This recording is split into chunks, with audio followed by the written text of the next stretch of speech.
name's Lucas, and this is what I learned today. Today in the PICU, we talk about Lucy's lungs. I go to church. We talk about this little medical thingy, what that is. I learned a little bit about the lady that spilled coffee and sued McDonald's for $2.9 million. And I talked in my sleep. Look up the 4-in-1 project. You'll be glad you did. So I've always, known that they do church services here at the hospital. And so on the 3rd floor by the Superman, around 10:30, they usually have services here. So this will be my first time checking it out. Nice thing is I don't have to, dress up. Thought this was cool. They handed out these cards as a tribute to a girl who painted this named Lauren Webb, who passed away, was a patient here, and who died of cancer, and was an inspiration to a lot of people. Church is a very good thing, but also a very bad thing.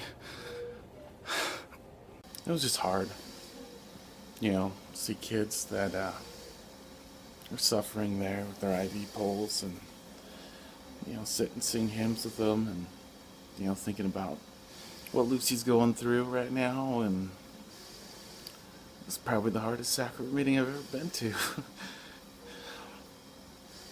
This was 2 days ago, and so this is the right upper lobe, and it's you see some collapse in there. She's had that on previous x-rays too, and now we're seeing almost near collapse of the right upper lobe.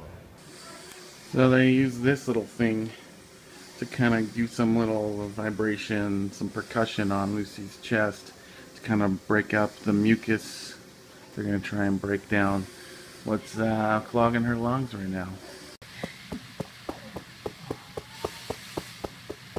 You're being so brave. Beat that mucus out. Beat it out. I learned today that the story that we've all heard about the lady who burned her crotch with McDonald's coffee and won a $2.9 million lawsuit, apparently we've heard it all wrong. And I watched this whole documentary about how sad it was that this lady was vilified by McDonald's because she actually had won this lawsuit, but she wasn't going for the lawsuit. She was going to just make sure that McDonald's changed the temperature of the coffee so that people don't get hurt as bad as she'd got. It's a really interesting short documentary. You should check it out.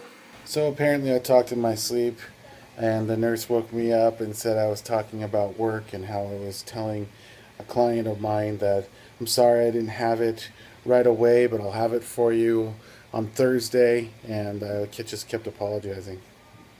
One thing I learned since this is our 9th visit here, that sometimes it is okay just to go home and get a good night's rest in your own bed, because the beds here aren't very comfortable. I mean, they have some accommodations like in the Ronald McDonald House, but I learned that you need to get over the guilt of leaving your child.